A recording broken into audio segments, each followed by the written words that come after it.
વલ્લભના વાલા વૈષ્ણવો, જય જય શ્રી ગોકુલેશ. વૈષ્ણવો, સત્સંગમાં ગયા અઠવાડિયે આપણે ઇન્દ્રએ ભગવાનની જે 10 શ્લોકોમાં સ્તુતિ કરી એના પર આપણે વાત કરી હતી. એ પછી ભગવાને ઇન્દ્રને કહ્યું કે હું જેના પર અનુગ્રહ કરવા ઈચ્છું છું ત્યારે પહેલા એની સંપત્તિ નષ્ટ કરું છું. હવે આ શ્લોક સુધી આપણે આવ્યા હતા, એની સુબોધનીજી આજે આપણે સમજીશું. પરંતુ તે પહેલાં આપણે એક મહારાષ્ટ્રનું કીર્તન શ્રવણ કરીશું. કીર્તનના શબ્દ છે: રાસ વિલાસ ગહે કર પલ્લવ, એક એક ભુજ ગ્રીવા મેલી. કીર્તન કુંજમાં 1164 1164 નંબરનું આ કીર્તન છે. રાસ વિલાસ ગહે કર પલ્લવ, એક એક ભુજ ગ્રીવા મેલી. રાસ વિલાસ ગહે કર પલ્લવ, એક એક ભુજ ગ્રીવા મેલી. બીચ બીચ ગોપી એક એક માધો, એક એક માધો. નિરતત સંગ સહેલી. રાસ વિલાસ ગહે કર પલ્લવ, એક એક ભુજ ગ્રીવા મેલી. ટૂટી પરી મોતીને કી માલા, ઢૂંઢતી ફિરતી સકલ ગ્વારી. વિગલિત કુસુમ માલા કાચ વિલુલિત, નિરખી હસે ગિરિવર ધારી. રાસ વિલાસ ગહે કર પલ્લવ, એક એક ભુજ ગ્રીવા મેલી. શરદ વિમલ નભ ચંદ વિરાજિત, નિરતત નૌદ કિશોરા. પરમાનંદ પ્રભુ વદન સુધા નિધિ, વદન સુધા નિધિ. ભામિની નયન ચકોરા. રાસ વિલાસ ગહે કર પલ્લવ, એક એક ભુજ ગ્રીવા મેલી. એક એક ભુજ ગ્રીવા મેલી. વૈષ્ણવો, આ મહારાષ્ટ્રનું કીર્તન આપણે લોકોએ માલવ રાગમાં શ્રવણ કર્યું છે. હવે આ શરદ પૂર્ણિમા ગઈકાલે ગઈ.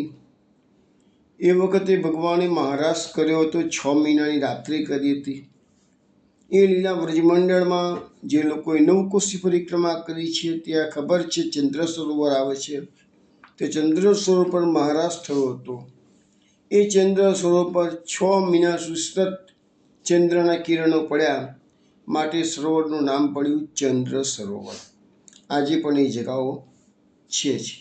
ત્યાં શ્રી મહાપ્રભુજીની બેઠક, ગુસાઈજીની, ગોકુલનાથજીની, સુરદાસજી બિરાજતા હતા, ગુસાઈજીની વિપ્રયોગની બેઠક, એ બધી પરમ રાસસ્થલી એના પરથી અપભ્રંશ થયું છે પરાસુલી. ગામનું નામ છે પરાસુલી. મહારાષ્ટ્રની આપણી આ જગા છે. પુષ્ટિ માર્ગમાં જે પરમ ફળ છે એ મહારાષ્ટ્ર છે. આપણે અત્યારે સત્સંગની અંદર જે તામસ સાધન ચાલી રહ્યું છે, 27મું અધ્યાય ચાલી રહ્યું છે. હવે 28મું અધ્યાય કાલે આવી જશે. હવે તામસ સાધન પૂરું થઈ જશે 28મું અધ્યાય પછી સીધું તામસ ફળ પ્રકરણ શરૂ થશે. અને એમાં મહારાષ્ટ્રની જ આપણે વાત કરવાની છે, પણ એ કદાચ દિવાળી પછી જ લેવાનો વારો આવશે. એ પહેલાં કદાચ નહીં લઈએ. પણ એ મહારાષ્ટ્રની જે લીલાનો વર્ણન આપણા સંપ્રદાયમાં ઘણા જ આપણા ભગવદીઓએ સખાઓએ ગાયેલા છે. ખૂબ સુંદર લીલા છે. નંદદાસજીએ તો રાસનંજયદયનું વર્ણન 300 ઉપર ટૂંકોમાં કરેલું છે. એનું પણ આપણે યુટ્યુબ પર મારો સત્સંગ એનો મૂકાઈ ગયેલો છે. તો જેને વિશેષ રસ પડતો હોય નંદદાસજીએ તો શ્રીમદ ભાગવતમાં જે મહારાષ્ટ્રનું વર્ણન છે એના કરતાં પણ નંદદાસજીએ ખૂબ સુંદર વર્ણન કર્યું છે. અનુભૂતિનો વિષય છે આ તો, એટલે જે કરી શકે છે. તો અહીંયા આ પદની અંદર પરમાનંદદાસજી એવો ભાવ બતાવે છે કે રાસ વિલાસ ગયે કર પલ્લવ એક એક ભુજ ગ્રીવા મેળી. આજે મહારાષ્ટ્રની અંદર આનંદથી ભગવાને કરપલ્લવ ગોપીજનોના હસ્ત પકડ્યા છે. એક એક ભુજ ગ્રીવા મેલી, એક એક ગોપીજનોની ખભા પર પોતાનું હસ્ત મૂક્યું છે અને ત્યાં એમનો ગોપીજનોનો પણ હસ્ત પકડાયો છે. બીચ બીચ ગોપી એક એક માધો નિર્તત સંગ સહેલી. બંને ગોપીઓની વચ્ચે એક એક માધવ છે કે છે, અને એ રીતે સહેલીઓ એટલે ગોપીઓની સાથે એ નૃત્ય કરી રહ્યા છે. તૂટી પરી મોતીની કી માલા ઢૂંઢતી ફિરતી શકલ ગ્વારી. હવે એ મહારાસ ચાલતો હતો, આનંદ ચાલતો હતો, બધો રાસવિલાસ ચાલતો હતો, અને ત્યાં અચાનક રાધાજીના ગળામાંની મોતીની માળા તૂટી ગઈ એટલે બધા મોતી વેરાઈ ગયા. બધી ગોવાળીઓ એટલે ગોપીઓ બધી ધૂંધવા સુધવા નીકળી છે મોતીઓને બધા. વિગલિત કુસુમ માલ કચ્છ વિલુલિત નિરેખી હસે ગિરિવર ધારી. હવે જે રાધાજીના શ્રીકંઠમાં જે પુષ્પોની માળા છે એ પાછી ચોરાઈ ગઈ છે, કારણ કે આટલો બધો ઉન્માદ રાસમાં થયો છે એટલે માળા અને ચોરાઈ ગયેલી છે. કચ્છ વિલુલિત જે એમના માથાના વાળ છે એ પણ વિખરાઈ ગયેલા છે. રાધાજીના મોતીની માળા તૂટી ગઈ એટલે એ બધું દ્રશ્ય નિરીખી હશે ગિરિવરધારી. ભગવાન આ રાધાજીનું મ્લાન મુખારવિંદ જોઈને હસી રહ્યા છે. શરદ વિમલ નભચંદ બિરાજિત નિર્તત નંદ કિશોરા. એટલે કે અહીંયા શરદની અંદર રાત્રે આકાશ એકદમ સ્વચ્છ છે, ચંદ્ર બિરાજમાન છે, અને નંદ કિશોર અમારા પ્રભુ આવા સુંદર વાતાવરણની મધ્યે નૃત્ય કરી રહ્યા છે. પરમાનંદ પ્રભુ વદન સુધાનિધિ ભામિની નયન ચકોરા. હવે આ રાસ મંડળમાં ભગવાનનું જે મુખારવિંદ છે, વદન લખ્યું છે, મુખારવિંદ છે એ સુધાનિધિ એટલે કે અમૃતના ભંડાર જેવું છે. ભામિની એટલે કે બધી ગોપીજનો, નયન ચકોરા ગોપીજનોના જે નયન છે ચકોર પક્ષી જેવા છે. જેવી રીતે ચકોર પક્ષી ચંદ્રની ચાંદીનું પાન કરે છે એવી રીતે ભગવાનના મુખારવિંદના સુધાનિધિનું આ ગોપીજનો પોતાની આંખોથી પાન કરી રહ્યા છે. તો આ રાસનો એક ભાવ આપણને સમજાયો. આપણે હવે 27મા અધ્યાયમાં પ્રવેશ કરીએ છીએ. ગયા વખતે જે શ્લોક કહ્યા હતા બે છેલ્લે, મયાતિકારી મગવન મખ ભંગોનું ગૃહણતા મતનું સ્મૃતિ નિત્યમ મત્સ્યેન્દ્ર શ્રિયાપુષમ મામૈશ્વર શ્રીમદાંધો ગંધ પાણીમ ન પસતી તમ ભણસ્યામી સંપદ્યો ઇચ્છામ્યનુગ્રહમ. એનો અર્થ એવો થાય છે કે ભગવાન કહે છે કે ઇન્દ્ર, તો ઇન્દ્રાસનના ઐશ્વર્યના મદદથી ચકી ગયો હતો અને એટલે મેં તારા યજ્ઞનો ભંગ કર્યો. ભગવાન આ જે લીલાનું રહસ્ય અત્યારે પ્રકટ કરી રહ્યા છે. ઇન્દ્રના મનમાં એક જ વસ્તુ છે કે મેં આ કર્યું, બ્રજ પર મુસળધાર વર્ષા અને ભગવાને વ્રજનું રક્ષણ કર્યું. ઇન્દ્રને એની ખબર નથી પડતી શા માટે ભગવાને ઇન્દ્રનું આવું અપમાનજનક કામ કર્યું છે. એ ઇન્દ્રને ખબર નથી. ભગવાન હવે ક્લિયર કરી શકે છે. મેં તારા યજ્ઞનો ભંગ એટલા માટે કર્યો છે કે તું મારું નિત્ય સ્મરણ કરતો રહેજો. આ શાસ્ત્રોનો સાર આપણને અહીંયા બતાવવામાં આવે છે. આપણી આ કથાના માધ્યમથી આપણે લોકો જે શાસ્ત્રોના ગૂઢ સિદ્ધાંતો છે ને, કહેવાય કથા, પણ કથાના માધ્યમથી આપણને સિદ્ધાંતો સમજવાના છે. તો અહીંયા ચોખ્ખું લખ્યું છે કે જે મદનું સ્મૃતિ નિત્યમ, તું નિત્ય મારું સ્મરણ કર. ઐશ્વર્ય અને લક્ષ્મીના મદદથી આંધળો થયેલો જીવ મારા હાથમાં દંડ ધારણ કરું છું તે જોતો નથી. ભગવાન કહે છે હું કે જ્યારે કોઈ જીવાત્માને ઐશ્વર્ય આપું છું, લક્ષ્મી આપું છું, પછી એ મદથી આંધળો થઈ જાય છે, કારણ એને ખબર નથી આ બધું જે આપેલું છે ભગવાનનું આપેલું છે. આ જે આપ્યું છે ને કાલે લઈ પણ લે છે. અને તમે વધારે પડતો અભિમાન કરો તો દંડ બી ઉગામી શકે છે ભગવાન. જે ઇન્દ્ર જો ઇન્દ્રને પણ દંડ ઉગામ્યો તો આપણે સામાન્ય માની લઈએ છીએ, આપણી પર શું હસ્તિત્વ છે. એટલે આવા મદાંધો પર જ્યારે હું અનુગ્રહ કરવા ઈચ્છું છું ત્યારે પહેલાં એની સંપત્તિ નષ્ટ કરું. જો હવે અહીંયા પાછો એક બીજો સિદ્ધાંત આપણને સમજાવવામાં આવે છે. ભગવાન સ્પષ્ટ શબ્દોમાં કહે છે કે હું જ્યારે અનુગ્રહ કરવા માગું છું ત્યારે પહેલાં એની સંપત્તિ નષ્ટ કરું છું. એટલે અહીંયા આપણને આ બે શ્લોકમાંથી બે સિદ્ધાંતો સમજવા મળે છે. પહેલી તો વસ્તુ આપણને ભગવાન મહાપ્રભુજી સુબોધની જેમ જણાવે છે કે ભગવાને આ ઇન્દ્રનો યજ્ઞ બંધ કર્યો અને પછી પોતાની ગિરિરાજ પૂજન શરૂ કરાવડાયું ભગવાને, તો એની પાછળનો ભગવાનનો આશય કોઈ આકસ્મિક કૃત્ય નથી થયું. ભગવાને પ્લાનિંગ કરીને આ કામ કરેલું છે કે હું આવું કરીશ એટલે ઇન્દ્ર આમ કરશે, ઇન્દ્ર આમ કરશે, એટલે હું ગોવર્ધન પૂજા, હું એનું રક્ષણ કરવા માટે ગોવર્ધન ધરણ લીલા કરીશ. એટલે મહાપ્રભુજી કહે છે કે કાગનું બેસવું અને દાળનું પડવું એવો કોઈ આ ખેલ નથી રચાયો. આ ભગવાનના પ્લાનિંગમાં છે, બધું આયોજન છે. કેમ? ભગવાન કહે છે ઇન્દ્ર મેં તારા ઉપર કૃપા કરવા માટે કર્યું છે. તો કઈ કૃપા? જ્યારે માણસને દંડ મળે છે ને એટલે એને નિત્ય યાદ રહે છે. આપણે કોઈ ગુજરાતીમાં પણ ઘણી વખત કોઈ વાતો કરતાં કરતાં કોઈ ઝઘડો થાય તો આપણે બોલીએ છીએ કે છે યાદ રાખ હું તને એવો બદલો લઈશ, એવો બદલો લઈશ, તું જિંદગીભર મને યાદ કર્યા કરીશ. આપણે સામાન્ય ભાષામાં પણ આપણે બોલીએ છીએ. તો એ અહીંયા એ જ છે કે ઇન્દ્રને આટલો બધો ચકી ગયો હતો. ભગવાને એને એવો બોધપાઠ બનાવ્યો કે જીવનમાં પહેરે અભિમાન કરવાનું એ નામ લે જ નહીં. એટલે ભગવાને કીધું છે કે મદનું સ્મૃત્યમ નિત્ય, તું મને હંમેશા યાદ કર્યા કરે. તો એ આપણને શીખવાડવા માટે છે કે તમે વૈષ્ણવો આ ભૂતલ પર જન્મ લઈને આવ્યો છો અને ભગવાન તમને કદાચ સુખી રાખે, બધી તો ઐશ્વર્ય બી કદાચ આપી દે, બધું જ સારું સારું સારું સારું આપી દીધું હોય તો અભિમાનો ચકી ના જશો, કારણ કે એ ભગવાનનું આપેલું છે. આ જે આપેલું છે અને કારણે એ લઈ પણ શકે છે.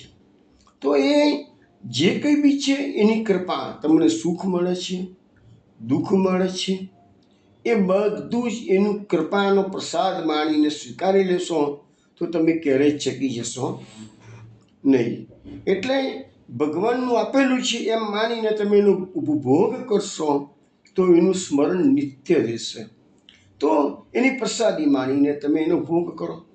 તો અહીંયા લખ્યું છે કે તમે નિત્ય સ્મરણ કરો ભગવાનનું. આપણને જ્યારે ગીતાની વાત આપણે કરી છે ઘણી વખત, તો અર્જુનજીને પણ ભગવાન શ્રી કૃષ્ણ કહે છે ને કે મામનું સ્મર યુદ્ધ છે. અર્જુન તું યુદ્ધ કરતાં કરતાં મારું સ્મરણ કર. જો ભગવાન આપણને સમજાવવા માગે છે, ઇન્દ્રને પણ એ સિદ્ધાંત સમજાવે છે, આપણને પણ એ સમજાવે છે, સંસાર સાગરના દરેક કાર્યો કરતાં કરતાં સતત પ્રભુને યાદ કરો, કારણ કે પ્રભુનું આપેલું છે આ બધું. અને એ જ ભગવાન કહે છે તું નિત્ય સ્મરણ કરે, એ જ મારો અનુગ્રહ છે કે છે. હવે એમ કે છે મેં ઇન્દ્રિય આજ્ઞાનો ભંગ ના કર્યો હોત તો તું મારું સ્મરણ ના કરતો, તું એમ જ લાગે માને કે વ્રજવાસીઓએ તને ઇન્દ્રનો યજ્ઞ કર્યો હોત, તને દર વર્ષે કરી પણ આ વર્ષે પણ કર્યો હોત, તો તને એમ જ લાગે કે જો હું તો કેવો સર્વોપરી છું કે છે, હું જ જગતનો ઈશ્વર છું. પણ એને જ્યારે ખ્યાલ આવે કે ના મારી ઉપર બીજી કોઈ સત્તા છે, એ ખ્યાલ ક્યારે એને આવે છે કે જ્યારે એના આજ્ઞાનો ભંગ થયો ત્યારે આવે છે. ભગવાન અને મહાપ્રભુજી સુભદ્રીજીમાં આગળ કહે છે કે ઐશ્વર્ય અને લક્ષ્મી એ બંનેમાંથી માણસનું મદ પોસાય છે, અને મદના કારણે માણસ આંધળો બને છે. હવે અહીંયા લખે છે કે આંધળો માણસ સામાન્ય રીતે બે આંખે અંધ હોય તો અંધ કહેવાય, એક આંખે આંધળો હોય ને એક આંખે ના હોય તો એને અંધ ના કહેવાય, કારણ કે એક આંખે દેખી તો શકે છે ને. મહાપ્રભુજી સમજાવે છે એવી રીતે ઐશ્વર્ય અને લક્ષ્મી એ બંને હોય તો જ એને મદ આવે છે. એકલું ઐશ્વર્ય ના હોય ને એકલી લક્ષ્મી હોય, અથવા લક્ષ્મી હોય ને ઐશ્વર્ય ના હોય તો બી એને મદ આવે ખરો, પણ એ પૂરેપૂરો આંધળો નથી બનતો હોતો. પણ બંને વસ્તુ હોય તો એ પૂરેપૂરો આંધળો બની જાય છે. આંધળો બને એટલે છકી જાય એટલે પછી ન કરવાનું કામ કરી બેસતો હોય છે. તો ભગવાન કહે છે જ્યારે આંધળો બની જાય છે ઐશ્વર્ય અને લક્ષ્મી બંનેથી, ત્યારે એને એ ખબર નથી પડતી કે હું હાથમાં દંડ લઈને ઊભો જ છું, એને ખ્યાલ આવતો નથી, કારણ કે બંનેમાં છકી ગયો છે, મદથી અંધ બની ગયેલો છે. નરસિંહ મહેતાએ પણ કહ્યું છે કે હું કરું એ જ અજ્ઞાનતા, શકટનો ભાર જેમ શ્વાન તાણે. કારણ શું છે કે આપણને ગમે તેટલું લક્ષ્મી ભગવાન આપી દીધેલી હોય, આપણે સરળ રીતે સુખી પણ હોઈએ, પણ જ્યારે આપણામાં એમ થાય છે કે હો હું જ કેટલો હોશિયાર છું, મેં કેટલી બધી મહેનત કરી છે, મેં કેટલો પૈસો પેદા કર્યો છે, હું કેટલો મુત્સદી છું, કેટલો બુદ્ધિશાળી, આપણા બધા અહીંયા આવે છે, પણ આપણને એ ખબર નથી પડતી કે પેલા કૂતરાને ગાલ્લાની નીચે કૂતરું ચાલતું હોય ને આખું ગાલ્લું વજનથી ભરેલું હોય તો કૂતરાને એમને હું તો કેટલો બધો ભાર ઉપાડીને ચાલું છું, અને ભાઈ પેલું બળદ ભાર ખેંચે છે તું તો ખાલી ગાલ્લાની નીચે ચાલે કરું. તો આપણા બધાની હાલત આવી બધી છે કે હું કેટલો બધો હોશિયાર છું કે છે. હવે અહીંયા મહાપ્રભુજી સુભદ્રીજીમાં આગળ કહે છે કે હું જે ભગવાન કહે છે કે હું જેના પર અનુગ્રહ કરવા માગું છું એ લક્ષ્મીને પહેલાં તો હું નાશ કરું છું. એટલે એક વસ્તુ તો નિશ્ચિત થઈ ગઈ, આપણે સમાજની અંદર સામાન્ય રીતે આપણે એવું ભૂલીએ છીએ કોઈની પાસે બહુ પૈસા આવી જાય એટલે આપણે એના પર તો લક્ષ્મીજીની બહુ મોટી કૃપા થઈ ગઈ, ભગવાનની બહુ મોટી કૃપા થઈ ગઈ. દુનિયામાં માણસ ભૌતિક સફળતા પ્રાપ્ત કરે ત્યારે આપણે એવું બોલતા હોઈએ, સામાન્ય રીતે આપણી ભાષામાં એવા પ્રયોગો થતા હોય છે કે ભાઈ આના પર તો ભગવાનની વિશેષ કૃપા છે, પણ હકીકતમાં એવું નથી હોતું. તમે ભૌતિક સફળતા કોઈ વિશેષ પ્રાપ્ત કરે તો એ ભગવાનની કૃપાનું ફળ નથી, બલકે એના કર્મોનું ફળ છે. એ તમને જે કંઈ સમૃદ્ધિ મળે છે, દુનિયાની સફળતા મળે છે, સારામાં સારી સંતાન મળે, સારી નોકરી મળે, છોકરી મળે, છોકરા મળે, સંતાનો સારા પાકે, બધું જે કંઈ બી ભૌતિક રીતે તમે સુખી થાઓ એ તમારા આકસ્મિક તો કશું જ નથી, પણ એ તમારા પૂર્વજન્મના કર્મોનું ફળ છે. જ્યારે ભક્તિ માર્ગમાં કૃપા એ કર્મોનું ફળ નથી, કૃપા એ અનુગ્રહ છે. એટલા માટે મહાપ્રભુજી આપણને સમજાવ્યું છે કે પુષ્ટિ માર્ગે અનુગ્રહ ઇતિ નિયામક. તો પુષ્ટિ માર્ગમાં અનુગ્રહ જ નિયામક છે કે છે. આ માર્ગમાં કોઈ બ્રહ્મસંબંધ લઈ લીધો કે ઠાકોરજી પુસ્તાવી દીધા એટલે આપણે આપણી જાતને પુષ્ટિ માર્ગે વૈષ્ણવ બનાવી લઈએ, માની લઈએ છીએ, એવું નથી. અનુગ્રહ જ્યાં સુધી તમારા પર કૃષ્ણનો થયો નથી ત્યાં સુધી બધી તમે જે કંઈ બી બ્રહ્મસંબંધ લીધો અને ઠાકોરજીની સાથે ક્રિયાત્મક છે, અને અનુગ્રહ થશે ત્યારે તમને કૃષ્ણમાં પ્રેમ જાગશે. પછી તમે એ પ્રભુને સ્વરૂપ નહીં માનો પણ સાક્ષાત માનીને, ખાલી ચિત્ર જે છે કે મૂર્તિ જે માનીને તમે જે સેવા કરતા હો તો એની મારા પ્રભુ સાક્ષાત બિરાજી રહ્યા છે મારા ત્યાં. તો એ ભાવ ક્યારે જાગશે કે જ્યારે તમને એ પ્રેમ થશે તો એને સાક્ષાત થશે અને તો જ એ તમને જતાવતા પણ થશે. એ તો 50 વર્ષ સુધી સેવા કરે છે, કોઈ દાડો ભગવાન કોઈ જતાવતા પણ નથી હોતા, કારણ કે એનામાં ભાવ આવતો જ નથી હોતો. તો અહીંયા એ સમજાવવાની જરૂર છે કે અનુગ્રહ કોણ કહેવાય. તો મેં પત્રાવલી આપણી જે દર શુક્રવારે મોકલીએ છીએ એમાં 22 નંબરની જે પત્રાવલી છે એમાં મેં સર્વશાસ્ત્રોના સારની લગભગ આઈ થિંક 6 એક પત્રાવલી મોકલેલી છે. અને એમાં જે 22 નંબરની જે પત્રાવલી છે એમાં તો પહેલી જે સર્વશાસ્ત્રોનો સાર નંબર 1 એટલે પહેલો ભાગ મૂક્યો છે. અને એમાં અમે કૃપાના 12 ભગવત કૃપા કોને કહેવાય એના 12 લક્ષણો બતાવેલા છે. જેને વિશેષ રસ પડતો હોય એ 22 નંબરની પત્રાવલી શોધી કાઢજો. તમારા બધાના રેકોર્ડમાં હોય તો ડિલીટ થઈ ગયો તો માગી લેજો કરદમ પાસેથી, નહીં તો તમને મોકલી આપીશું, હું મોકલી આપીશ. તો કહેવાનો મતલબ કે એમાં મેં કૃપા કોને કહેવાય, આપણે જે દુનિયાની સફળતાઓ જન્મ છે, દુનિયાની સફળતા આપણને પ્રાપ્ત કરી છે, આપણે કૃપા કરી છે, ના કૃપા નથી. એ બધું કર્મોનું જ ફળ છે. હું ઘણી વખત સમજાવું છું કે સત્કર્મોનું જે ફળ છે પુણ્ય છે અને પુણ્યનું ફળ છે સ્વર્ગ અથવા તો સુખ. એ તમને કેરી ફોરવર્ડ થાય છે. તમે જેટલા સારા કર્મો કર્યા છે એ બધા કેરી ફોરવર્ડ થઈ જાય છે.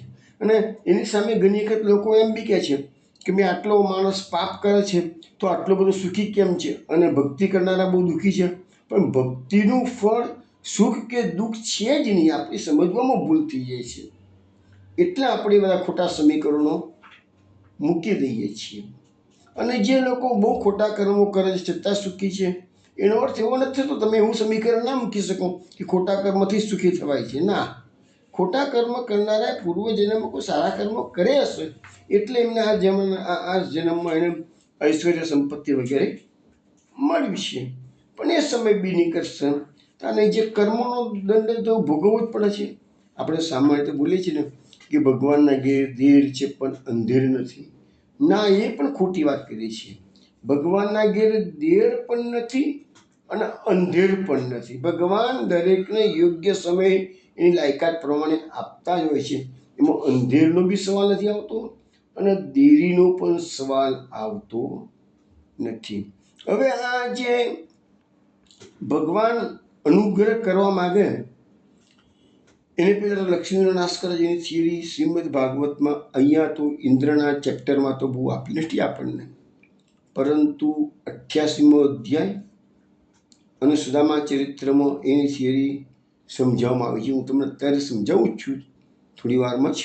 પણ મહાપ્રભુજી સુબોધની જેમાં વિશેષમાં એમ કે છે કે માણસની પાસે જ્યારે પૈસો આવે છે ને એટલે એની ઇન્દ્રિયો વિષયો તરફ ખેંચાય છે. ભગવદ માર્ગમાં એ પૈસો વાળવાની જગ્યાએ એ માણસ પોતાની વિષય વાસના સંતોષમાં જ એ પૈસાનો મેક્સિમમ લક્ઝરિયસ લાઈફ જીવવાનો માણસ. પૈસા આવે એટલે એને વિચારો શું આવે કે લક્ઝરિયસ લાઈફ કેમ જીવવું, વધારે જેટલી જીવું છું એનાથી વધારે લક્ઝરિયસ કેમ જીવવું, એ જ એને વિચારો આવે.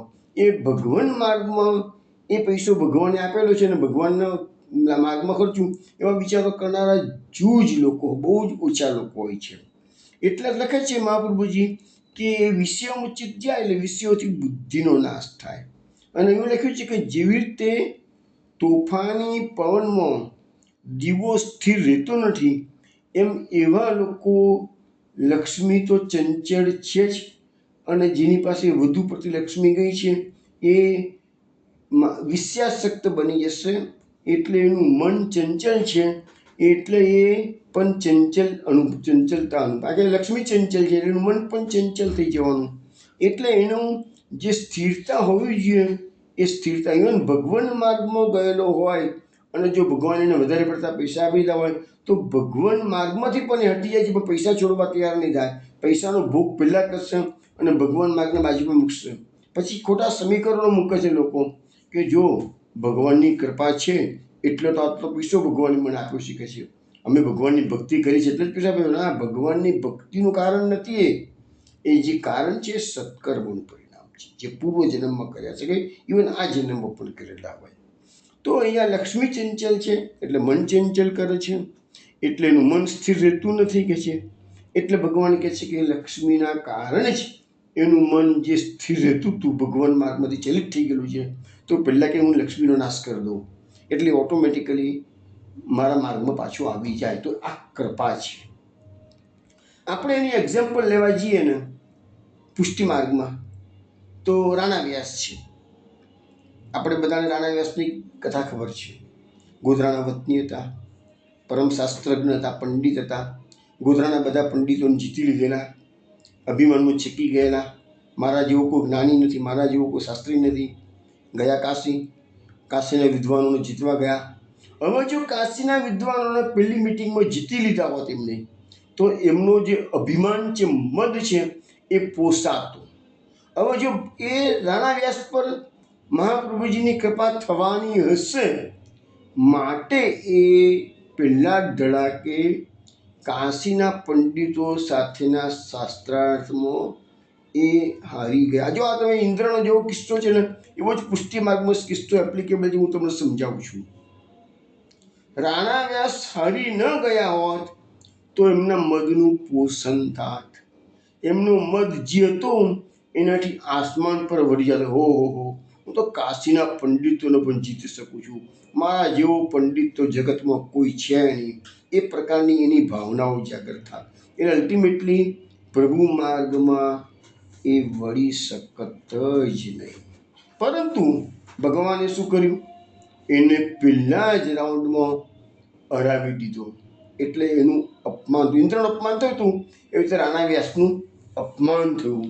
હવે અપમાન તો કેવું અપમાન? એને એમ લાગી ગયું કે આ જીવતર નકામું છે.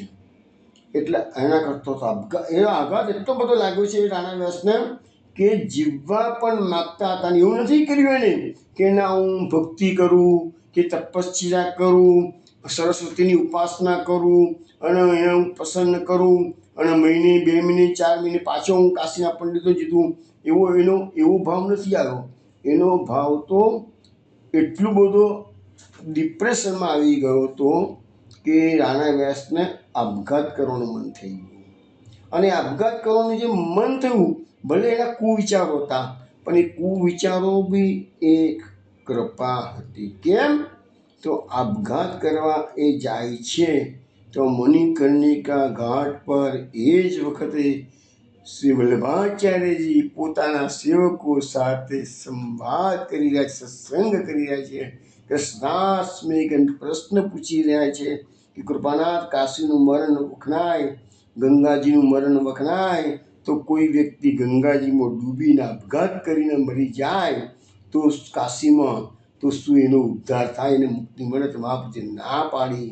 કાશીમાં એમને મરણ થાય તો મુક્તિ મળે, આપઘાત કરીને મરણ થાય તો એને 7 જન્મ આપઘાત કરવા પડે. જોઈ આખું કેટલું મોટું પરિવર્તન રાણા વ્યાસના જીવનમાં આવે છે. એ આપણા પૃથ્વીમાંનું પ્રત્યક્ષ ઉદાહરણ છે.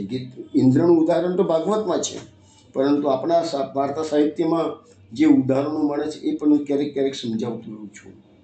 તો આ વસ્તુ સમજવાની જરૂર છે કે ભગવાનની કૃપા થવાની હતી અને પછી તમે જાણો છો રાણા વ્યાસનું તો કેટલું મોટું પરિવર્તન આવી ગયું.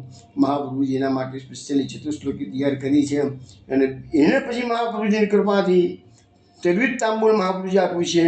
એ વિચાર તું ફેરતી હવે તું પંડિતોની સભાને જીતી આવો તો બીજે દિવસે એ જાય છે મહાપ્રભુજીની કૃપાના બળે. હવે જો પહેલાં એનું પોતાનું સ્વબળ હતું, आप बल तप बल और बाहुबल, चौथा है बलदाम, सूर किशोर कृपा ते सबल, हरे को हरि नाम.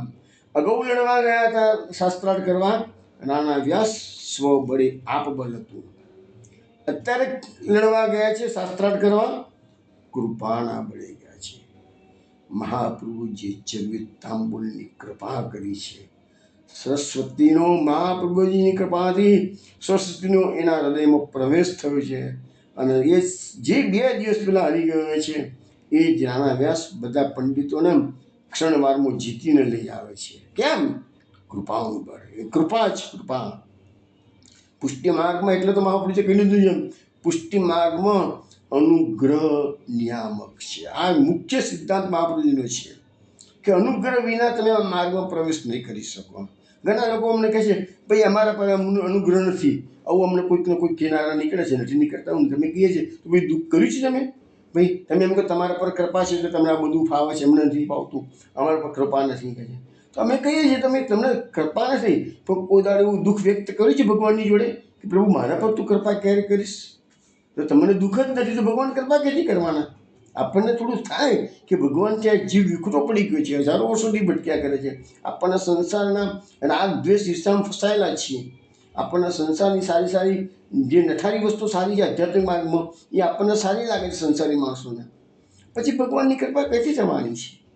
કૃપા કરવા માટે જરૂરી એ છે કે કૃષ્ણના પ્રેમ માટે તમારે તડપવું પડશે, તલસવું પડશે, તો જ ભગવાનની કૃપા થશે. હવે અહીંયા લખ્યું છે કે જે અનુગ્રહની વાત છે, ભગવાને આ ઇન્દ્ર મહારાજને સમજાવ્યું છે અનુગ્રહ, એ વસ્તુ હું તમને થોડીક થિયરી સમજાવવા પ્રયત્ન કરું. શ્રીમદ ભાગવતના આધારે છે. 10મ સ્કંદમાં 88મા અધ્યાયમાં ભગવાન યુધિષ્ઠિરને સમજાવી રહ્યા છે આ શાસ્ત્રના સિદ્ધાંતો. 3 શ્લોકો છે, એ 3 શ્લોકોનું તમને હું વિશ્લેષણ કરીને સમજાવું.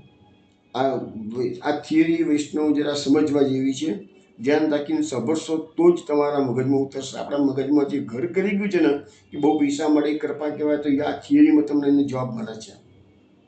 યસ્યાહમ અનુગૃણામિ હરિષે તદ્ધનમ શનૈ તતો ધનમ ત્યજત્યસ્ય સ્વજના દુઃખ દુઃખિતમ. આ શ્લોકમાં ભગવાન યુધિષ્ઠિરને એવું કહે છે કે હે યુધિષ્ઠિર, હું જેના પર અનુગ્રહ કરું છું હરિષ્ય તદ્ધનમ શનૈ, ધીરે ધીરે, એક દિવસમાં નહીં, રાતોરાત કરોડપતિમાંથી રોડપતિ નથી.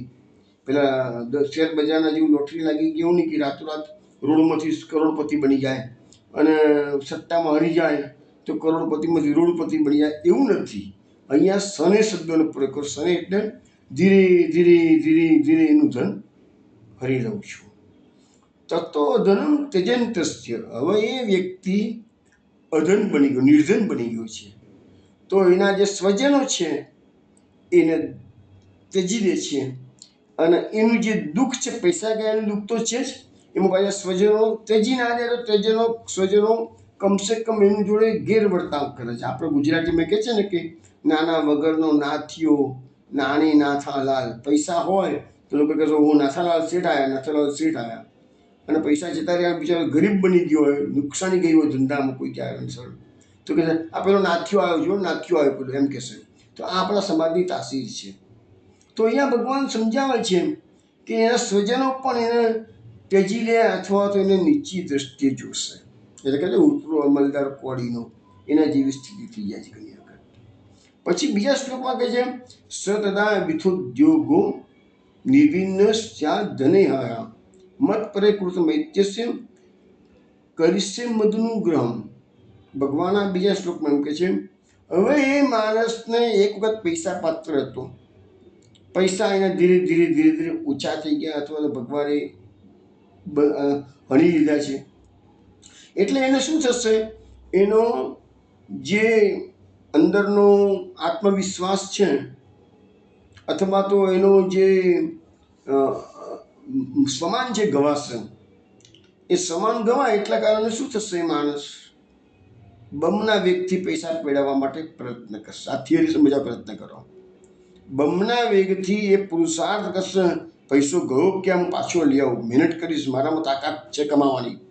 એટલે બમણા વ્યક્તિ કરે છે, ભગવાન કહે છે ફરીથી પણ એના પ્રયત્ન હું નિષ્ફળ કરી નાખું છું. જેમ ફરીથી પ્રયત્ન નિષ્ફળ કરે છે ભગવાન, એમ એને પછી એના સ્વજનો જુએ છે કે બમણા વ્યક્તિ પૈસા મેળવવા પ્રયત્ન કરે છે છતાં નિષ્ફળતા પ્રાપ્ત કરે છે, એટલે એમની જે નફરતની વૃત્તિ છે સંસારના લોકોની એના પ્રત્યેની, એ કે સારાને કમાવતા જ નથી આવડતું, આ બુદ્ધિ જ નથી કે છે. જોને કહે છે આ તો નસીબનો પેલા બળ્યો હતો તો પૈસા મળતા હતા, એનામાં આવડત જ નથી ને, એને નસીબથી બી પૈસા નથી મળતા અને આવડતથી બી પૈસા નથી મળતા. આવી લોકો ટીકા ટિપ્પણ પછી કરે એની જોડે. એટલે પછી એ ફેરથી બમણા વ્યક્તિ પહેલાં આ સ્થિતિ ક્યાં સુધી ચાલુ રહેશે? ભગવાન પર બેઠા બેઠા હસ્યા કરે, જો મારો ભક્ત બનવાનો છે પણ અત્યારે સંસારમાં ફસાયેલો છે, કંઈ વાંધો નહીં, એને ડૂબકા મારવા દે, પાછું બચાવશે, ડોકું પકડીને બહાર કાઢશે, પાછું ડૂબકા મારવા દેશે, તો ભગવાનને છેલ્લે તો એને તારવાનો જ છે. એટલે ભગવાનને તો ખબર છે કે મારે એને કયા લાઈન પર લઈ જવો છે, પણ જ્યાં સુધી શાંત ઠેકાને ના આવે ત્યાં સુધી ભગવાન આ બધા અખતરા કર્યા કરશે. પેલો પાછો બમણા વ્યક્તિ ફરતી પૈસા મેળવવા પ્રયત્ન કરશે. ભગવાન કહે છે ફરતી એને હું નિષ્ફળતા આપું છું, ફરતી એને સંસારના લોકો તિરસ્કારનો પાત્ર બનશે. આવું ક્યાં સુધી ચાલ્યા કરશે? પ્રયત્ન કરવાનો, પૈસા મેળવવાનો, નથી મેળવી શકતું, દુઃખી થઈ જાય છે. ચાલો વારંવાર પ્રયત્ન કરવાના, વારંવાર નિષ્ફળતા પ્રાપ્ત, આવું ક્યાં સુધી? જ્યારે એને મત પ્રયકૃત મૈત્યસ્ય, ભગવાનના પરાયણ, ભગવાનના જે ભક્તો છે એની સાથે મૈત્રી કરે, એટલે કે સત્સંગ કરે, હારીને થાકી જાય દુનિયાથી કે ના ના પ્રભુ હું થાકી ગયો છું, હવે મને કશું નથી જોઈતું, પ્રભુ મને સત્સંગ જોઈએ છે, મને તારી ભક્તિ જોઈએ, બસ આ સ્ટેજ એનું જે દિવસે આવી ગયું તો કે કરીશે મધનું ગ્રમ, અને હું તરત જ એના પર કૃપા કરું છું કે છે. તો કૃપાથી પૈસો ગયો પણ કૃપાથી ભક્તિ આવી. જ્યાં સુધી અભિમાન હતું તો તે પૈસો પૈસો પૈસો કર્યા કરતો હતો. હવે એનામાં ભગવાનની કૃપા થઈ ગઈ છે. હવે એને સમજી ગયું કે પૈસાની લક્ષ્મીની અનિષ્ફળતા કેટલી છે, એટલે એને પછી હવે ભક્તોની મૈત્રી કરવાનું મન થાય છે. પછી શું કહે છે ભગવાન આગળના 3 શ્લોકમાં? તદ બ્રહ્મ પરમમ સૂક્ષ્મમ ચિન્માત્રમ સુદંતકમ અતો મામ સુદુરારાધ્યમ હિત્વા અન્યાન ભજતે ચ ન. હવે પછી એવી વ્યક્તિ જે છે એ પરમ બ્રહ્મની, એક વખત એને સંસારની લક્ષ્મીની જે મેળવવાની જે ઉત્સાહ હતો એ બધો ઠંડો પડી ગયો. પછી લાગ્યું કે નાના બધું નકામું શીખે છે, જે છે ભક્તિ જ ઇમ્પોર્ટન્ટ છે. અને એ સત્યો એને સમજાઈ ગયા. પછી એ માર્ગે આગળ વધશે અને ધીરે ધીરે કરીને પરમ બ્રહ્મની પ્રાપ્તિ થઈ જશે. એટલે ભગવાન લખે છે કે અતો મામ સુદુરારાધ્ય, મારી ભક્તિ, મારી આરાધના ઘણી કઠણ છે, એને સમજશે. એટલે કેટલાક લોકો તો કહે છે એવી કસોટીમાંથી પસાર થવા જાય ત્યારે ભગવાનની આરાધના બહુ કઠણ છે અને પૈસા મેળવવા માટે પછી અન્ય દેવોનું, શંકર જેવા દેવોનું ભજન. આ કે શંકર ભગવાન જલ્દીથી આશુતોષ છે, જલ્દીથી પસંદ થઈ જાય છે અને જલ્દીથી ભક્ત માગે એટલા પૈસા એને આપી દે છે. શંકર ભગવાનના પાવરમાં આવે છે. શંકર ભગવાન પોતાના પાવરમાં જે છે એ ભક્તોને જલ્દી આપી દે છે. ભાગવતમાં પણ એક પ્રકરણ આખો અધ્યાય એવો છે જ. પણ ભગવાન કહે છે મારી આરાધના કઠણ છે, એવા ચોક્કસ છે. નહીં તો તમે જે લોકો ભક્તિ માર્ગમાં આગળ વધતા હશે એ લોકો પણ સમજતા હશે. આવું બીજું ભગવાને થિયરી સમજાવી છે સુદામાને. તો સુદામાને જ્યારે દ્વારકાથી સુદામા નીકળ્યા, ભગવાન એને કશું જ આપ્યું નથી. સુદામા ગયા હતા, લેવા માટે ગયા હતા નહીં, પણ પત્નીના અગ્રણે ગયા હતા. પતિના અગ્રણના કારણે સુદામા ભગવાનને મળવા ગયા હતા. પણ ભગવાનની પાસેથી જ્યારે નીકળ્યા ત્યારે સુદામા મનમાં જે થિંકિંગ કરતાં કરતાં નીકળે છે અને જ્યારે પોરબંદર પધારે છે સુદામાજી, ત્યાં જુઓ છે તો પોતાની ઝૂંપડીની જગ્યાએ મોટો મહેલ જોયો છે. કારણ સુદામા કહે છે મારો ભગવાન આપે છે ઘણું પણ બોલતો કશું નથી, મને નીકળતા કીધું નથી કે સુદામા જાઓ તમારું કિસ્મત વાનું ફરી ગયું છે, એવું કશું બોલતા નથી ભગવાન. અહીંયા એને જુઓ છે તારે ખ્યાલ આવે છે કે કૃષ્ણને થોડા તાંદુળ ખવડાયા, એની સામે ઇન્દ્રનો વૈભવ સુદામાને પધરાવ્યો છે. સુદામા જે બોલે છે એ શબ્દો હું તમને સમજાવું છું. ભક્તાય ચિત્રા ભગવાની સંપદો રાજ્યમ વિભૂતિર્ન સમર્થયતે જ અદીર્ઘ બોધાય વિચક્ષણ સ્વયં પશ્ચિમ નિપાતમ ધનિનામ મદોદ્ભવમ. અજન્મા શ્રી કૃષ્ણ સંપત્તિના દોષોને જાણે. જો યા ભાગવતમાં સ્પષ્ટ લખ્યું છે કે ધર્મ, અને બીજા એક જગ્યાએ ભગવાને ઉદ્ધવજીને ધનના દોષો સમજાવ્યા છે. ધર્મમાં કેટલા પ્રકારના દોષો રહેલા છે. અહીંયા પણ એક વસ્તુ સુદામાજી જાતે બોલે છે, અજન્મા શ્રી કૃષ્ણ સંપત્તિના દોષોને જાણે છે, તેથી મોટા મોટા ધનવાનોનું ધન અને ઐશ્વર્યના મદદથી પતન થઈ જાય છે. મોટા મોટા ધનવાનો હોય એટલે અમે કહે મારા જેવું તો દુનિયામાં કોઈ છે જ નહીં, પણ છેલ્લે લોકોનું પતન થાય છે. માટે ભગવાન પોતાના નિકટતમ ભક્તોને માગવા છતાંય પણ સંપત્તિ, રાજ્ય, ઐશ્વર્ય વગેરે કૃપા કરીને આપતા નથી. ભગવાન પોતાના ભક્તોને આ દુનિયાની કોઈ સફળતા આપતા નથી, એની કૃપા. હા, ભક્તને જરૂર હોય અને લાગે કે હું આપીશ છતાં ભક્તવાળો છે કે નહીં જાય અને મારી ભક્તિના માર્ગમાં આગળ વધશે, તો ભગવાન આપે પણ છે. એવું ના માનશો કે ભગવાન કોઈને કશું આપતા જ નથી, આપે છે, પણ ક્યારે? જ્યારે લાગે ભક્ત પરિપક્વ થઈ ગયો છે ત્યારે આપે છે. અને એટલા માટે તો નાગરીદાસના પણ એક પદમાં કહ્યું છે કે બડે બડે રાજ દેત હરી, દિન में लाख करोड़, પર કાહું કો વહીને ખીંચે अपनी ओर. કોઈ માણસ ભગવાનની ભક્તિ કરવા જાય તો ભગવાન એને પ્રલોભન તરીકે, સિદ્ધિઓ તરીકે મોટા મોટા રાજપાટ આપી દે, એક દિવસમાં લાખો કરોડો કમાઈ આપે, પણ તું મારી પાસે જલ્દી ના આવીશ. પણ જ્યારે ભક્ત અડીખમ હોય કે ના પ્રભુ, મને દુનિયાની સફળતા જોઈતી નથી, તારી ભક્તિ જોઈએ છે, તો ભગવાન એને જરૂરથી પોતાની ભક્તિ પ્રદાન કરે છે. હવે આપણે પછીનો શ્લોક લઈએ. ગમ્યતામ શક્ર ભદ્રમ ક્રિતામ મેનુશાસનમ સ્થિતામ ધ્વા સ્વાધિકારેષુ ઇક્તૈર્વ સ્તંભ વર્જિતૈ. ભગવાન આજ્ઞા કરે છે. હવે ભગવાન ઇન્દ્રની સ્તુતિ પૂરી થઈ, ભગવાન એને જે કહેવાનું હતું કહી દીધું. હવે ભગવાન આજ્ઞા કરી, હે ઇન્દ્ર, તમે જાઓ, તમારું કલ્યાણ થાવ. હવે મારી આજ્ઞા પ્રમાણે કાર્ય કરજો, પોતાના અધિકારમાં રહેજો, અભિમાનનો ત્યાગ કરજો. ભગવાને કહી દીધું કે તારો અધિકાર ભોગવ. ભગવાન મહાપ્રભુજી સુબોધનીયમાં આ શ્લોકની સુબોધની કહે છે કે ભગવાને ઇન્દ્રને થોડીક શિક્ષા કરી છે. કઈ શિક્ષા કરી છે? તો એના યજ્ઞનો ભંગ કર્યો અને અપમાનિત થયો, આટલું છે. ભગવાને એનું અધિપનું, ઇન્દ્રના રાજાનું, સ્વર્ગના રાજાપણું, અધિપતું પદનું છોડાવી દીધું નથી, એના ઈશ્વરનો ભંગ કર્યો નથી, એને મારી નાખ્યો નથી. તો એ ભગવાનની બધી એના પર નાનકડા શિક્ષામાં જ એને શાંત ઠેકાણે આવી ગઈ છે. હવે આ શ્લોકની જે નામ આપ્યા છે તો ત્રિવિધ નામાવલીમાં એક નામ આવ્યું છે, મોહન પ્રબોધુભય રક્ષકાદ્ભુત ચરિત્રાય નમઃ. હવે ઇન્દ્રને પહેલાં મોહ ઉત્પન્ન થયું કે હું સ્વર્ગનો રાજા છું, આ 7 વર્ષનું છોકરું મારી સામે કહે છે કે વાચાળ બાવીસ બોલ શબ્દ વાપરે છે, એટલે મોહ થયો. પ્રબોધુભય એટલે ભગવાને અત્યારે એને પ્રબોધ કર્યો છે, ઉપદેશ કર્યો છે, જ્ઞાન આપ્યું છે કે મેં જાણી જોઈને તારો અભિમાનનો ભંગ કર્યો છે, એને પ્રબોધ કર્યો કહેવાય ભગવાને. તો એ ઉભય એટલે બંને વસ્તુ, ભગવાને એને મોહ પણ કરાવ્યો અને ભગવાને એને જ્ઞાન પ્રદાન કર્યું છે, બંને રીતે. અને એવી રીતે રક્ષકાદ્ભુત ચરિત્રાય નમઃ, ભગવાને ઇન્દ્રનું રક્ષણ, અલ્ટિમેટલી ઇન્દ્રનું રક્ષણ કર્યું છે અને વ્રજવાસીનું પણ રક્ષણ કર્યું છે. તો એવા ચરિત્રને નમસ્કાર કરીએ છીએ. એવું મહાપુરુષજીએ ત્રિવિધ નામાવલીમાં આ નામ મૂકેલું છે.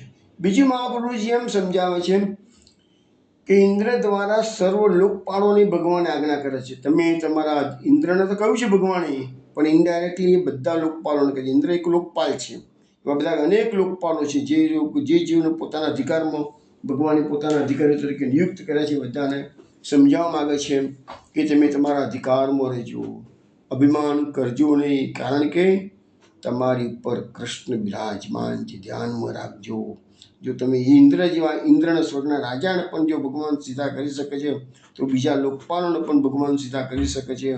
માટે ભગવાને કીધું છે કોઈ અભિમાન કરવાનું નહીં અને તમારા સત્તાનો દુરુપયોગ કરશો નહીં. ઇન્દ્રએ સત્તાનો દુરુપયોગ કર્યો અને વ્રજને નાશ કરવાનો પ્રયત્ન કર્યો.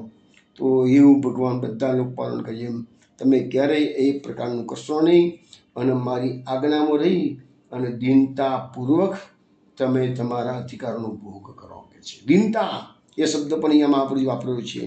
પુષ્ટિ માર્ગના પાયામાં આ દીનતા આવે છે. હવે સુખદેવજી શું કહે છે? ઇન્દ્ર તો પછી જાય છે, પણ ઇન્દ્રને આજ્ઞા આપવી છે, પણ લખે છે મહાપુરુષજી ઇન્દ્ર જ ગયા નથી. ઇન્દ્રને એમ થયું કે હું આવ્યો છું તો ભગવાનની પૂજા તો કમસે કમ કરતો જ એવું કહે છે. એમને મેં ભગવાનને સ્તુતિ કરી છે, બધું બરાબર છે, ભગવાનની પૂજા તો મેં કરી નથી કહે છે. એટલે ઇન્દ્ર રોકાઈ ગયા છે. જવાની આજ્ઞા ભગવાન આપી દે છે, જાય તો મોઢો ના આવે, પછી એની પૂજા કરવી છે. હવે જોડે ઇન્દ્રની જોડે કોણ આવ્યું છે? તો સુરભી ગાય આવી છે. જોઈએ હવે શું થાય છે સુરભી ગાયનું. શ્રી શુક વાંચ્યું, અતા સુરભી કૃષ્ણમ અભિનંદ્ય મનસ્વિની સ્વસંતાની ઉપામંત્રે ગોપરૂપિનમીશ્વરમ. સુખદેવજી કહે છે કે હવે મોટા મનસ્વીની એટલે મોટા મનવાળી કામધેનુએ ભગવાનનું અભિવાદન કર્યું, પછી પોતાના સંતાનોને ભેગા કરી વિચારણા કરી ને ગોપનું રૂપ ધારણ કરનાર ભગવાનને કહ્યું. હવે અત્યારે ઇન્દ્રની 10 શ્લોકમાં સ્તુતિ થઈ. હવે સુરભી ગાય સ્તુતિ કરે છે. આ સુરભી અહીંયા શબ્દ વાપરે છે કામધેનુ. સંસ્કૃતમાં સુરભી શબ્દ છે, ગુજરાતીમાં કામધેનુ. કામધેનુ ગાય ક્યાંથી ઉત્પન્ન થઈ છે તમને ખબર છે? સમુદ્ર મંથન થયું ને 14 રત્નો નીકળ્યા, એમાં કામધેનુ ગાય ઉત્પન્ન થઈ હતી. અને એ કામધેનુ ગાય જે છે ને એ ઋષિ મુનિઓને મળી હતી. અને ભાગવતમાં જે વર્ણન આવે છે એમાં 9મા સ્કંદમાં વર્ણન આવે છે તો જમદગ્નિ ઋષિ પાસે કામધેનુ ગાય હતી. અને વશિષ્ઠ ઋષિ પાસે રામાયણમાં પ્રસંગ આવે છે તો નંદિની ગાય હતી. પણ આ કામધેનુ હોય કે નંદિની હોય, એ બંને ગાયો ભક્તોની મનોરથ પૂર્ણ કરનાર. કે વશિષ્ઠ જમદગ્નિ ઋષિને ત્યાં પણ જ્યારે સહસ્ત્રાર્જુન ઘણું મોટું લશ્કર લઈને આવ્યા હતા, તો જમદગ્નિ ઋષિએ પોતાનો નાનકડો આશ્રમ હતો પણ આટલા મોટા લશ્કરને આ કામધેનુની કૃપાથી બધા લશ્કરને સારામાં સારું આપતા સત્તા કરી જમાડ્યા હતા. એટલે સહસ્ત્રાર્જુન જોઈ ગયો કે ઋષિ પાસે કેટલી બધી સંપત્તિ છે કે મારા આટલા મોટા લશ્કરને જમાડે છે. એને ખબર નથી ઋષિ પાસે કશું નથી, ફક્ત કામધેનુએ આ વસ્તુ કરેલી છે. એવું જ વશિષ્ઠની પાસે હતું. વિશ્વામિત્રની આત્મસત્તા ખૂબ સારી રીતે કરી છે. વશિષ્ઠ ઋષિએ વિશ્વામિત્રનું લશ્કર લઈને ગયા છે ત્યારે વિશ્વામિત્ર રાજા હતા, એ રાજર્ષિ હતા. રાજર્ષિમાંથી પછી એ બ્રહ્મર્ષિ બને છે, એ બધી કથા આવે છે. તો નંદિની ગાય હતી, એ નંદિની ગાય હતી, પેલી કામધેનુ ગાય હતી. હવે આ સુરભી ગાયે ભગવાનની સ્તુતિ કરી છે, અભિષેક કર્યો છે. અને એ જગાનું નામ આજે પણ તમે ગિરિરાજની પરિક્રમા કરો છો તો સુરભી કુંડ નામ છે. સુરભી કુંડની બાજુમાં જ આ પરિક્રમાના પાલ મોટે ભાગે પડતા હોય છે. હવે થોડી જગ્યા બદલાઈ ગઈ છેલ્લા કેટલાક વખતથી, પણ અત્યાર સુધી અમે જ્યારે ગયા છીએ તો સુરભી કુંડના કિનારા પર નજીકમાં જ બધા પાલ પડતા હતા. તો સુરભી કુંડ પર જઈએ એટલે આપણને સુરભી ગાય યાદ આવે, એ ભગવાનની સ્તુતિ કરી છે, અભિષેક કરેલો છે. તો એ સુરભી ગાયે પોતાના સંતાનોને ભેગા કર્યા, વિચારણા કરી છે અને પછી ભગવાનની સ્તુતિ કરી છે. હવે કેમ વિચારણા કરી છે એનું કારણ આપ્યું છે મહાપુરુષે સુબોધનીજીમાં, કે સુરભી ગાય વિચારે છે કે આ પ્રભુ છે ભલે, પણ અત્યારે તો ગોવાળિયાના રૂપમાં છે. એટલે હીન જાતિમાં પ્રભુએ પ્રાકટ્ય લીધેલું છે કે છે, પણ એમાંની જોડે હીન ભાવ કર્યો હોય તો પછી કે છે મારાથી એનું પૂજન થઈ શકે. એટલે પોતાના સંતાનોની સંપત્તિ એટલે લેવામાં આવે છે કે છે પ્રભુ ગણે. પણ આજે તો પ્રભુ તરીકે નથી બિરાજતા વ્રજમાં, ભગવાન ગોવાળિયા તરીકે બિરાજે છે. એટલે સવાલ એ આવ્યો કે છે, પણ બધી ગાયોએ ભેગી થઈને કીધું સુરભીને કે ભાઈ ઇન્દ્રના મુસળધાર વર્ષાથી તો આ ગોવાળિયાએ જ અમારું રક્ષણ કર્યું હતું, એટલે આપણે તો બધા એના આપણા પર ઘણો મોટો ઉપકાર કરેલો છે, એટલે આપણે એનું પૂજન કરવું જોઈએ.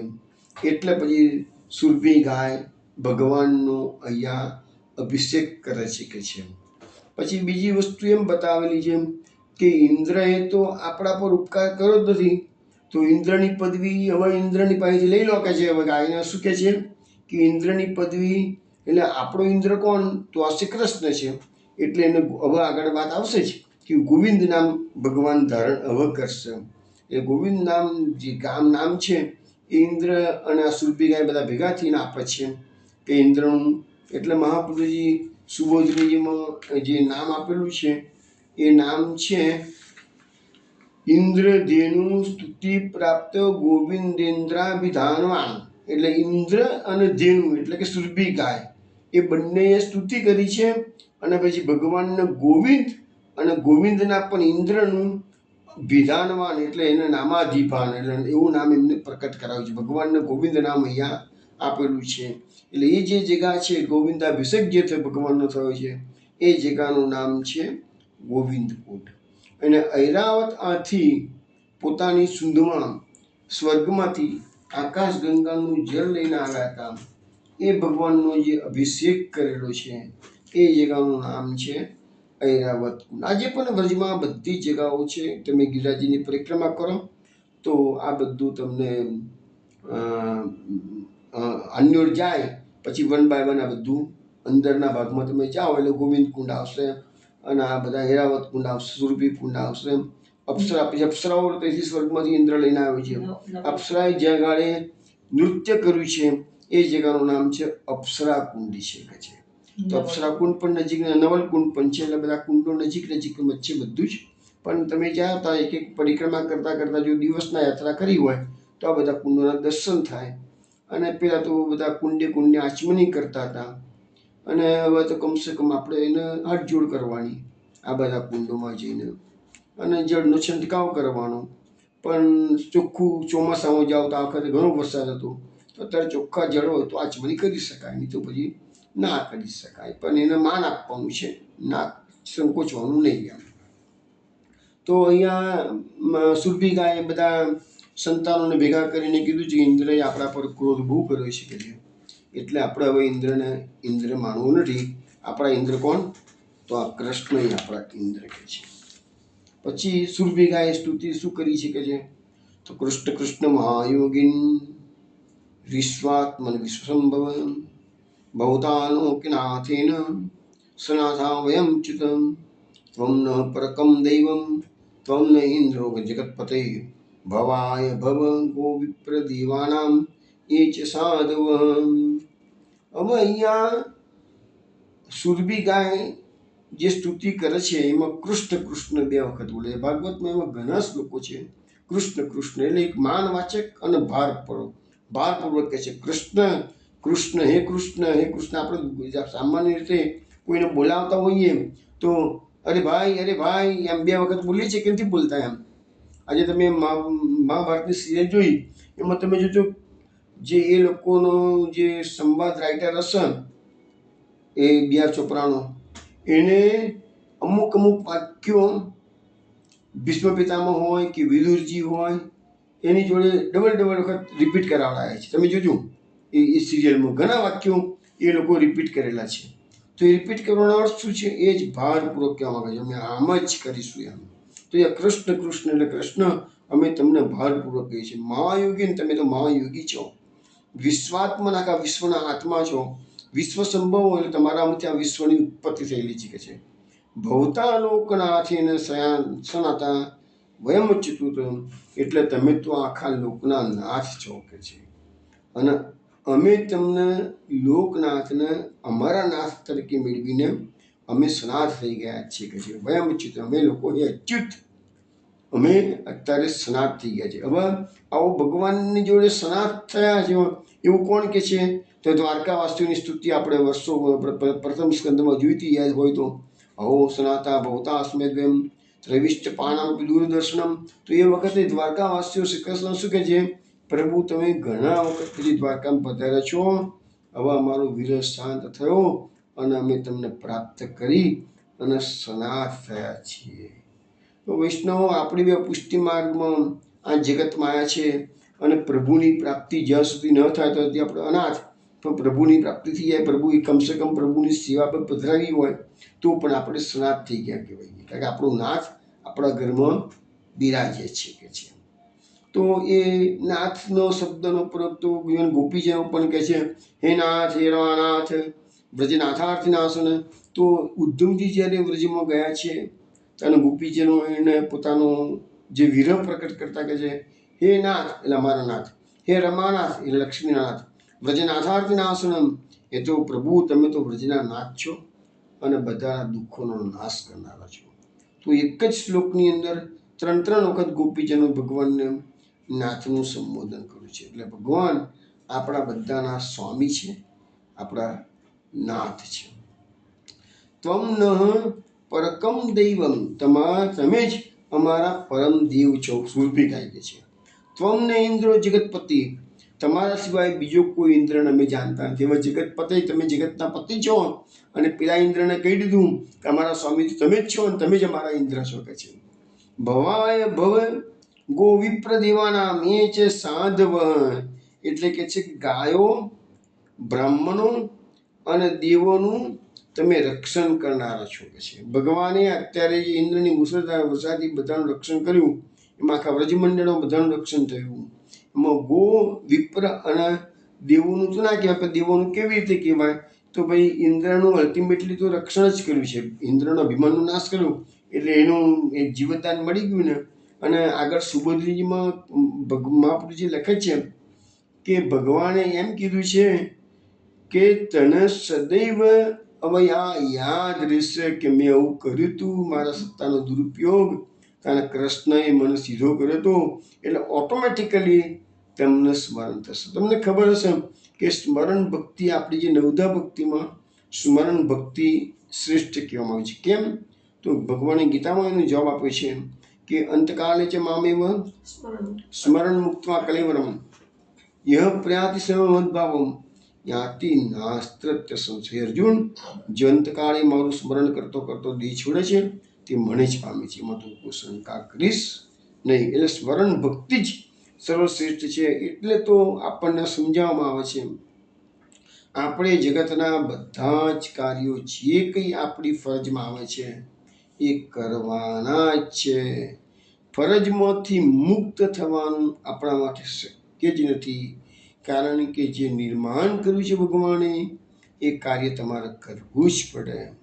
પણ એ બધાની સાથે એક જ વસ્તુ છે કે તમે તમારા માઇન્ડને કૃષ્ણમાં ડાયવર્ટ કરી નાખો, શરીરથી સંસારના કામ કરો અને મનથી કૃષ્ણની ભક્તિ કરો, બસ બેડો પાર થઈ જશે. આ એક જ સિદ્ધાંત આપણને સમજાવવામાં આવેલો છે.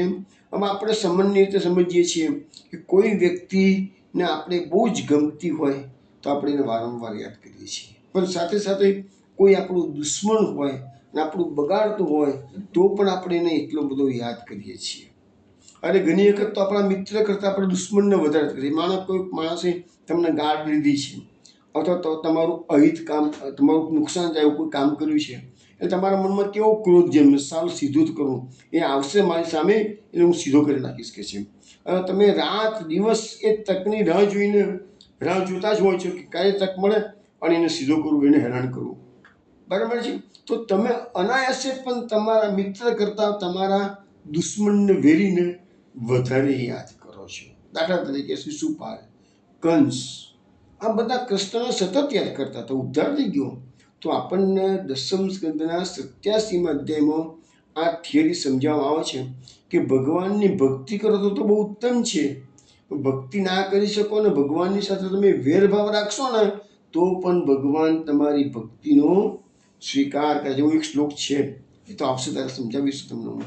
તો આ બધા શાસ્ત્રોના સિદ્ધાંતો તમે જેટલા ઊંડા ઉતરશો એટલા સમજવા મળશે તમને. એમાં ખ્યાલ આવશે એ શું સુંદર આપણા ઋષિમુનિઓ આપણા માટે બધું લખીને ગયા છે, આપણને માર્ગદર્શન આપે છે, આપણને આ જીવન જીવવાનું બળ મળે છે. તમે આ સંસારમાં ખોટા ફસાવો નહીં, એના કારણે તો આપણા માટે શાસ્ત્રો છે બધા. એટલે જ આ કહે છે કે ગો વિપ્ર દેવાના એ છે સાધવ, એટલે કે તમે જ દેવ છો, બીજા કોઈ દેવ નથી, જગતનો બીજો કોઈ પતિ નથી, અને અમે તો તમને જ ઇન્દ્ર માનીએ છીએ.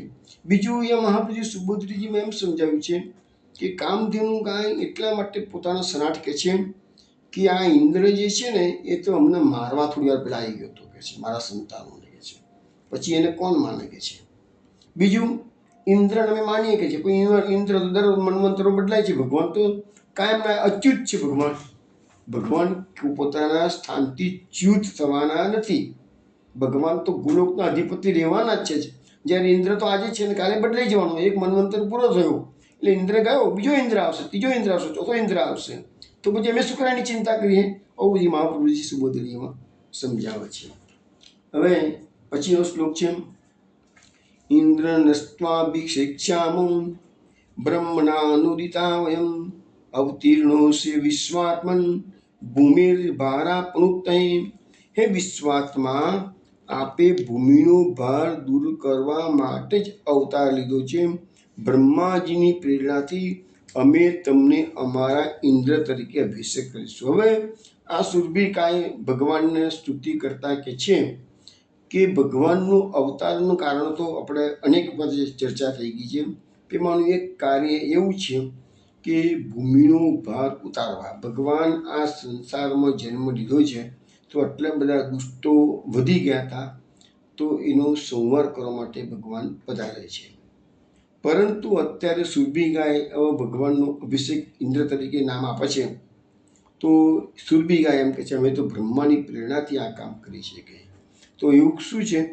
તો મહાપ્રભુજી સુબોધરીજી મને લખે છે કે અભિષેક એક પ્રકારનો સંસ્કાર છે. હવે તમને વૈષ્ણવ ખબર છે કે મહાપ્રભુજીનો પણ આવી રીતે કનકાભિષેક થયો હતો. અત્યારે ભગવાનનો ગોવિંદાભિષેક થવાનો છે અને એવી રીતે મહાપ્રભુજીનો કનકાભિષેક થયો હતો. ભગવાનનો ગોવિંદાભિષેક થઈને ભગવાનને ગોવિંદ નામ અર્પણ કરવામાં આવેલું છે. અત્યાર સુધી ભગવાન ગોવિંદ હતા નહીં. હવે સુરભી ગાય એમને ગોવિંદ તરીકે સંબોધન કરશે. તો મહાપ્રભુજીનું પણ કૃષ્ણદેવ રાજાની ધર્મસભામાં વિદ્વાનોની સભાને 14 વર્ષની નાની ઉંમરે મહાપ્રભુજી જીતી એટલે એમનો કનકાભિષેક થયો અને ત્યાં એ દરબારની અંદર સર્વસંમતિથી મહાપ્રભુજીને આચાર્યની પદવી મળી છે અને મહાપ્રભુજીની પદવી આ ભગવાનને ગોવિંદની પદવી મળી.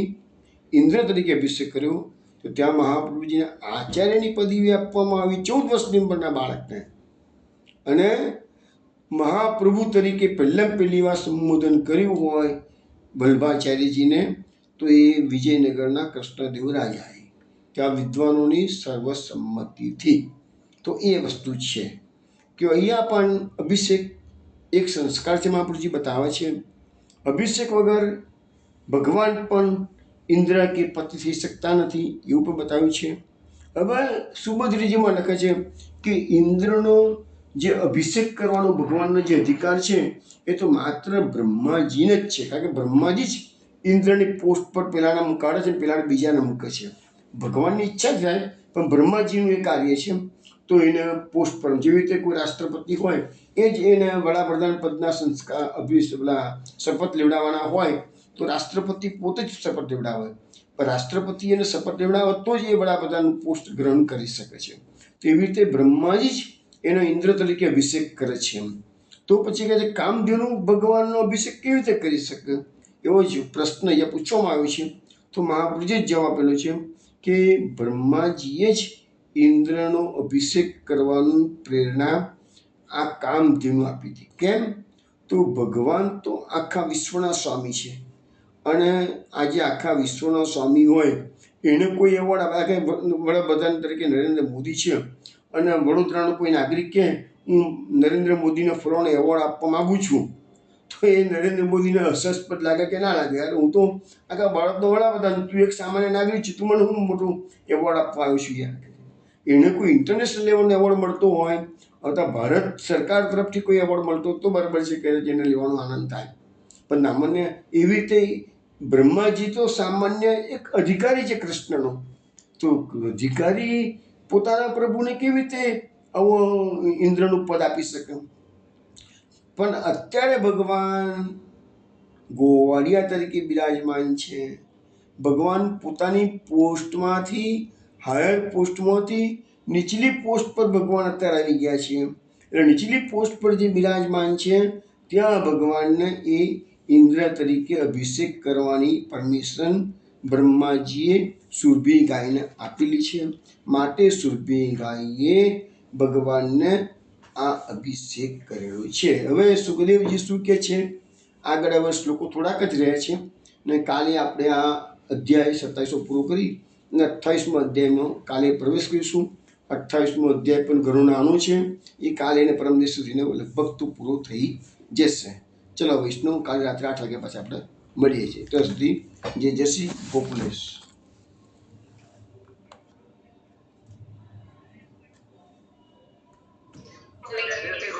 જય શ્રી ગોકુલેશ. જય શ્રી ગોકુલેશ. જય શ્રી ગોકુલેશ.